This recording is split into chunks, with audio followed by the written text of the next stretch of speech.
जगरिया वही पिया, अरे नहीं पिया, नहीं नहीं पिया, वो तो भैया भतीज जगरिया वही पिया।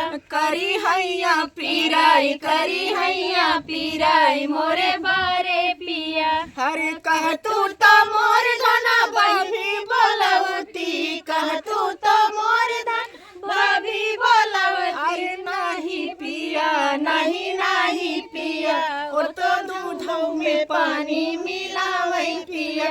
करी हैया पीराई, करी हैया पीराई, मोरे बारे पिया। हरे कह तू तो मोर धना बहिनी बोलवती, कह तू तो मोर धना बहिनी बोलवती। अरे नहीं पिया, नहीं नहीं पिया, वो तो घरों में झगड़ा लगावई पिया। करी हैया पीराई, करी हैया पीराई, मोरे बारे पिया। कि हरे वकीलिया बताओ तुम्हारी ननद सैया मिललायन बोलवाना। हरे कौनो अकिलिया बताओ तुम्हारी ननद सैया मिललायन बोलवाना।